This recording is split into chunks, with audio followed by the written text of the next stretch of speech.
ఇది ప్రజా వేదిక. నమస్తే, నేను స్వప్న. సమ్మక్క సారక్క జాతర అనేది ములుగు జిల్లా తాడ్వాయి మండలానికి చెందిన మేడారం గ్రామంలో జరిగే ఒక గిరిజన జాతర. ఇది ప్రపంచంలోనే అతిపెద్ద గిరిజన పండుగ. ఈ జాతర తెలంగాణ రాష్ట్ర పండుగగా గుర్తింపు పొందింది.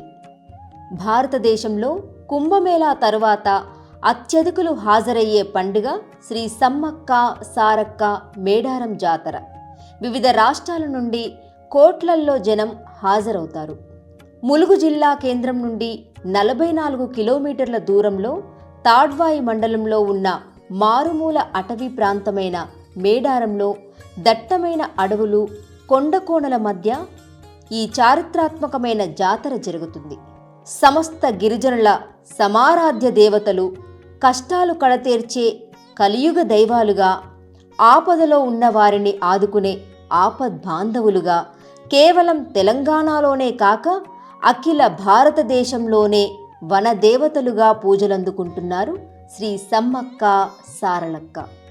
దేశంలోనే అతిపెద్ద గిరిజన జాతరగా గణతికెక్కిన మేడారం జాతర గిరిజన సాంప్రదాయ రీతుల్లో జరుగుతుంది.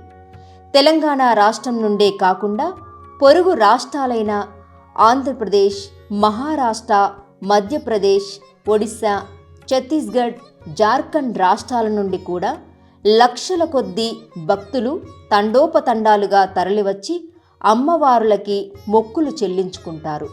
ఈ జాతరను తెలంగాణ ప్రభుత్వం 2014లో రాష్ట్ర పండుగగా గుర్తించింది. ఎవరి సమ్మక్క సారక్కలు? జగిత్యాల రూరల్ మండల ప్రాంతంలోని పోలవాసను పాలించే గిరిజన దొర మేడరాజు వేటకని వెళ్ళినప్పుడు ఒక పుట్ట మీద కేరింతలు కొడుతూ కనిపించిన పాపకే సమ్మక్క అని పేరు పెట్టి పెంచుకున్నాడు. సమ్మక్క వారికి పుట్ట మీద కనిపించే సమయంలో చుట్టూ పులులు, సింహాలు ఆమెకు రక్షణగా నిలవటం చూసి ఆమెని దైవాంశ సంభూతిరాలిగా భావించారు. కన్నీరు సైతం ఎండిన కరువులో తమకు తోడుగా నిలిచేందుకు వచ్చిన దేవతగా ఆమెను కొలుచుకునేవారు. సమ్మక్క హస్తవాసి వారి నమ్మకాన్ని తరచూ రుజువు చేసేది. ఆమె చేత్తో ఆకుపసరు ఇస్తే ఎలాంటి రోగమైనా ఇట్టే నయమైపోయేదట. ఆమెను అతని మేనల్లుడైన మేడారం పాలకుడు పగిడిద్దరాజుకిచ్చి పెళ్లి చేశాడు. ఈ దంపతులకు సారలమ్మ, జంపన్న సంతానం కలిగారని కొందరు చెప్పుకుంటారు. మేడారం జాతరలో పూజింపబడే దేవతలు సమ్మక్క, సారలమ్మ, పగిడిద్దరాజు, గోవిందరాజు. దాసరి నారాయణరావు గారి దర్శకత్వంలో రమ్యకృష్ణ, రోజాని పెట్టి అక్కా చెల్లెలుగా చిత్రించినటువంటి సినిమాతో ఇప్పటికీ కొందరికి తెలియక సమ్మక్క సారక్కలు అక్కా చెల్లెళ్ళు అనుకుంటారు. కానీ వాస్తవానికి వారు తల్లి కూతుర్లు. వీరికి మాత్రమే మేడారంలో గద్దెలు, స్థిర పూజాస్థానాలు ఉన్నాయి. మరి నాగులమ్మ కథ ఎందుకు వినిపిస్తుంది? ఇది కొన్ని గ్రామాల లోక విశ్వాసాలు, నాగదేవత ఆరాధన కలిసిపోయిన కథలు. మేడారం జాతర పేరు ప్రాచుర్యంతో కలిసిపోయిన భక్తి కథల వల్ల వచ్చిందే తప్ప చారిత్రకంగా లేదా సాంప్రదాయంగా మేడారానికి చెందింది కాదు. నాగులమ్మ ఒక స్వతంత్ర గ్రామదేవతగా నాగదేవత ఆరాధన నుంచి వచ్చిన లోక విశ్వాస రూపం. నాగులమ్మ గురించి నిజాలు. నాగులమ్మ నాగశక్తి ప్రతీక. ప్రధానంగా గ్రామ రక్షక దేవత. పుట్టలు, చెరువులు, పొలాల అంచుల్లో పూజలు, సర్పకాటు భయం, నాగదోష నివారణ కోసం ఆరాధన. చాలా చోట్ల ఆమెకు ప్రత్యేక ఆలయం కూడా ఉండదు. ఒక పుట్టే పూజాస్థానం. ఎందుకు సమ్మక్కతో కలిపి చెబుతారు?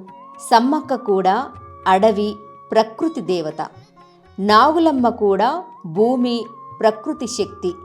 అందుకే కొన్ని ప్రాంతాల్లో సమ్మక్క శక్తి నుండే నాగులమ్మ వచ్చింది అని లోక కథలు అల్లబడ్డాయి. కానీ ఇవి భక్తి కథలు మాత్రమే, సాంప్రదాయ చరిత్ర కాదు. ప్రాంతాల వారీగా మారే రూపం నాగులమ్మను కొన్ని చోట్ల గ్రామ దేవత, అమ్మవారు, నాగదేవత, పుట్టమ్మ అని పిలుస్తారు. పేరు ఒకటే అయినా రూపం, కథ ప్రాంతానికి అనుగుణంగా మారుతుంది. రాజ్య విస్తరణ కాంక్షతో కాకతీయ ప్రభువు మొదటి ప్రతాపరుద్రుడు పొలవాసపై దండెత్తాడు. ఆయన దాటికి తట్టుకోలేక మేడరాజు మేడారం పారిపోయి అజ్ఞాతవాసం గడుపుతుంటాడు. మేడారాన్ని పాలించే కోయరాజు పగిడిద్దరాజు కాకతీయుల సామంతునిగా ఉంటూ కరువు కాటకాల పరిస్థితుల కారణంగా కప్పం కట్టలేకపోతాడు. కప్పం కట్టలేకపోవడం, మేడరాజుకు ఆశ్రమం కల్పించడం, కోయ గిరిజనుల్లో సార్వభౌమునికి వ్యతిరేకంగా విప్లవ భావాలు నూరిపోసి రాజ్యాధికారాన్ని ధిక్కరిస్తున్నాడనే కారణంతో పగిడిద్దరాజుపై ఆగ్రహం చెందిన ప్రతాపరుద్రుడు అతడిని అణిచివేయడానికి తన ప్రధానమంత్రి యుగంధరుడితో సహా మాఘశుద్ధ పౌర్ణమి రోజున మేడారంపై దండెత్తుతాడు. సాంప్రదాయ ఆయుధాలు ధరించి పగిడిద్దరాజు, సమ్మక్క, సారక్క, జంపన్న, గోవిందరాజులు వేరువేరు ప్రాంతాల నుండి గెరిల్లా యుద్ధాన్ని ప్రారంభించి వీరోచితంగా పోరాటం చేస్తారు. కానీ సుశిక్షితులైన అపార కాకతీయ సేవల ధాటికి తట్టుకోలేక మేడరాజు, పగిడిద్దరాజు, సారలమ్మ, గోవిందరాజులు యుద్ధంలో మరణిస్తారు. పరాజయ వార్త విన్న జంపన్న అవమానాన్ని తట్టుకోలేక సంపెంగవాగులో దూకి ఆత్మహత్యకు పాల్పడతాడు. అప్పటి నుండి సంపెంగవాగు జంపన్నవాగుగా ప్రసిద్ధి చెందింది. ఇక సమ్మక్క యుద్ధభూమిలో కాకలు తీరిన కాకతీయుల సైన్యాన్ని ముప్పు తిప్పలు పెడుతుంది. వీరోచితంగా పోరాటం సాగించింది. గిరిజన మహిళ యుద్ధ నైపుణ్యానికి ప్రతాపరుద్రుడు ఆశ్చర్యచకితుడయ్యాడు. చివరికి శత్రువుల చేతిలో దెబ్బతిన్న సమ్మక్క రక్తపు దారులతోనే యుద్ధభూమి నుండి నిష్క్రమించి చిలకల గట్టువైపు వెళుతూ మార్గమధ్యంలోనే అదృశ్యమైంది. సమ్మక్కను వెతుక్కుంటూ వెళ్ళిన అనుచరులకు ఆమె జాడ కనిపించలేదు. కానీ ఆ ప్రాంతంలో ఒక పుట్ట దగ్గర పసుపు కుంకుమలు గల భరిణి లభించింది. దాన్ని సమ్మక్కగా భావించి అప్పటి నుండి ప్రతి 2 ఏళ్లకు ఒకసారి మాఘశుద్ధ పౌర్ణమి రోజున సమ్మక్క జాతరను అత్యంత భక్తి శ్రద్ధలతో జరుపుకుంటున్నారు. జాతర విశేషాలు. జాతర మొదటి రోజున కన్నెపల్లి నుండి సారలమ్మను గద్దకు తీసుకువస్తారు. 2వ రోజున చిలకల గుట్టలో కుంకుమ భరిణి రూపంలో ఉన్న సమ్మక్కను గద్దపై ప్రతిష్ఠిస్తారు. దేవతలు గద్దపై ప్రతిష్ఠించే సమయంలో భక్తులు పూనకంతో ఊగిపోతారు. 3వ రోజున అమ్మవార్లు ఇద్దరూ గద్దలపై కొలువు తీరుతారు.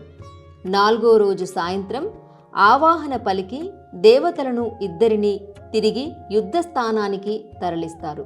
వంశ పారంపర్యంగా వస్తున్న గిరిజనులే పూజార్లు కావడం ఈ జాతర ప్రత్యేకత.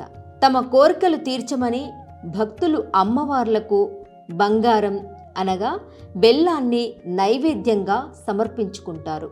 గిరిజన వాళ్లే కాక అనేక మతాలకు చెందిన ప్రజలు ఈ ఉత్సవంలో పాల్గొంటారు.